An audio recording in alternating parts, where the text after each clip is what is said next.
Week 3 continues this weekend with a battle of undefeateds in Dallas. Falcons versus Cowboys. It'll be Matt Ryan and Brandon Weeden under center in this one. ATL is favored by 1. The Cowboys are underdogs. Stephen A., are you still rolling with them? Rolling with who? The Cowboys. Oh, please. Well, wait a minute. Not. When has he ever rolled with the Cowboys? Listen, I expect the Falcons to win this game. I think Dan Quinn has got their defense playing much improved football. It's not Tony Romo there. If Tony Romo was quarterbacking the Dallas Cowboys this weekend, I would have picked the Dallas Cowboys, but he's not. And even though Brandon Weeden has this arm that Jerry Jones has been bragging about, acting like he's the second coming of Joe Montana, and of course we know how much Skip loves his Brandon Weeden. We all know this, and I personally don't have anything against him because we share the same birthday, okay? I got nothing but love for the brother. The fact is that for his first game to go against the Atlanta Falcons, you got Tony Romo out, you got Dez Bryant out, okay, Jason Witten's not going to be 100%. Greg Hardy hasn't arrived yet. Randy Gregory is still probably out. Rolando McClain is going to be out. Orlando Scandrick is out for the year. I think with Julio Jones, with Matt Ryan, Roddy White, I'm assuming, is going to make an appearance and show up. I personally believe that it may be a tight and a hard-fought game, but I think that this is a game Matt Ryan and the Atlanta Falcons should win. If they lose this game, all they're reminding us about is that they are not what we thought they were, that Mike Smith isn't the problem, the talent, or wasn't the problem, the talent was the problem. This is a game, if the Atlanta Falcons are trying to elevate themselves back to relevancy, this is a game they should win. They should beat Dallas on Sunday afternoon. I'm going to roll with a score of 27-23. I'm with you. I'm going Falcons 2016. Good. Skip's Love it. Love it. Love it. Molly the Thank Jinx, you. Karam. Molly the Jinx, you're off my bandwagon. Good. I feel very good about what I'm about to say. Oh, go for it. You know what, Stephen A. Can't wait. Smith? Every point you just made was absolutely football brilliance. I am impressed. You should be right about everything you just said, but you will not be right. You're going to be wrong because of certain intangibles you are overlooking. And allow me to start off my little soliloquy by paraphrasing the great Stephen A. Smith. Just stay on the Weeden. Just stay on him because he is worth staying on, especially this game at Jerry World this week. Now, you know how I felt about this. We didn't talk about it on the show, but I tweeted about it. I did not love the way Jason Garrett handled this quarterback situation. As you know, they traded for Matt Castle. And Jason Garrett that night called Brandon Weeden on his cell phone and made it clear to him, though we support you 1,000%, Brandon, you are now officially in a battle to keep your job as our #1 starting quarterback. And listen, Brandon Weeden has a crisis of confidence. He's lost 8 straight starts going back to his Cleveland days. He stunk it up at Jerry World in his 1 start last year. Remember that? Todd Bowles' defense, then when he was the Arizona coordinator, came in and just did a number on poor Brandon Weeden, and I was off the Weeden the next day. I still like him. And the reason I like this football team this week is, do not forget this, I still have the best offensive line in all of football. And my left guard, my starting guard, Ronald Leary, should be back from a groin pull. He did not play at Philadelphia. And by the way, Brandon Weeden was pretty good down the stretch. He got the save in that game, if you will, going 7 for 7 at Philly just to close that deal in a still losable game.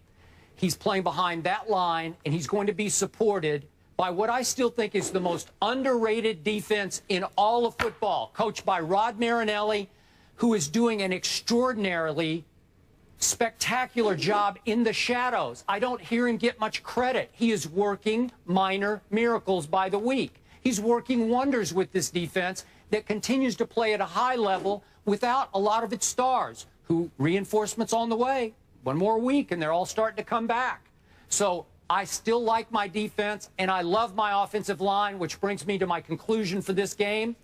Run the football down the Falcons' throats. I don't think they can take the pounding for all 4 quarters, and I don't care about no DeMarco. I don't care. No problem. Joseph Randle, run the football. Hey, Kristen Michael. We haven't talked about him, but they traded for him from Seattle. He's a big pile driver between the tackles. He will be running the football. Darren McFadden will be running the football. And then, as you like to say, the extended running game is Brandon Weeden flipping it to Randall, flipping it to McFadden, flipping it to Lil Dunbar as they escape for 6 or 8 yards. There's a way to get this done behind that line, running the football with a lot of high percentage, what you would call dink and dunk passes. I still think this defense is good enough to keep Matt Ryan and Julio in check, just in check. I'm not saying they're going to stop them, suffocate them, keep them in check enough that it's a field goal game at the end. I say Dan Bailey will win my Cowboys this football game at the buzzer. I'm going to go 24-23.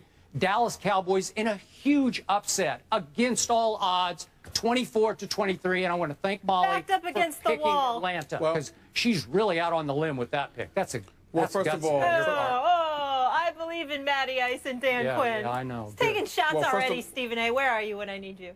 Well, first of all, the Falcons are ranked 29th against the pass, so that's going to be problematic for them if Weeden is any bit the passer that you and Jerry Jones, your boy, claim that he is. The best we've ever seen. He can said throw all of it. that, He can spin it. Better than we've ever seen. Yeah. having said all of that, they do rank 9th against the rush. And when you consider the fact that DeMarco Murray is no longer there, I think that this is something that they'll show up and perform, a category that they'll show up and perform in. Also, keep in mind, Skip Bayless, that last week marked the first time that Roddy White went without a catch in 130 games. I think that he'll have something to prove. He's trying to play it off like it's no big deal because he's enjoying what Julio Jones is doing out there right now, putting on the show that he's put on thus far this season. But in the end, Roddy White is going to want to remind everybody that he can be an elite receiver in this game, too, because he has not been the last couple of years. Since the days he laughed at somebody asking him if somebody else had a better receiving tandem than the Atlanta Falcons. So, you know, it's not just about Julio Jones. Roddy White needs to be Roddy White in order for the Atlanta Falcons to be the elite offense that they once were. I think that you'll see him step up this weekend. At least I'm hopeful that that will happen, particularly against a Dallas Cowboys secondary that isn't fully loaded. And I think that as a result, that's something that could work in their favor as well. Okay, last quick point. You just brought up the point that the vaunted Falcons defense versus the run, ranked 9th. Help me out here. They played the Philadelphia Eagles, who are struggling running the football as much as anybody in the league right now. And then you just said previously your Giants have a hard time running the ball. That was their other opponent. So 9th against the run. I'm not That's feeling true. that. That's fair. Okay. That's fair. No, but I'm saying, hold on, y'all, hold on. I'm just saying that they don't have DeMarco Murray. So because they don't have DeMarco Murray, it's not like Dallas has their horses. And I'm saying that the Atlanta Falcons have the 9th-ranked rushing defense, and that's something that we should ignore because of the opponents they faced. As far as I'm concerned, the Dallas Cowboys are not the same team that they once were because they don't have the same running back that they once had last year when they were the number 2 rushing attack in all of the NFL, when they had a guy in DeMarco Murray rushing for 1,845 yards. That's not the same running team. So I just like we could look at the Falcons or I'm sorry, the Giants or the Eagles. I'm looking at the Cowboys for the Falcons, and I'm saying, excuse me, it's more the same to me. All right, Stephen A. has the Falcons. Skip has the Cowboys. You mentioned DeMarco Murray. Let's get into that next game. Will the Eagles fly? They try and avoid the team's first 0-3 start since '99. Will they be able to do it against the Jets? We'll get into that next. And it's another jam-packed sports weekend once again upon us. And, of course, we're all over the biggest storylines. Check out all of our topics by going to Instagram right now and checking out our rundown. If you have a strong take for Stephen A. or Skip, hit us with your best shot.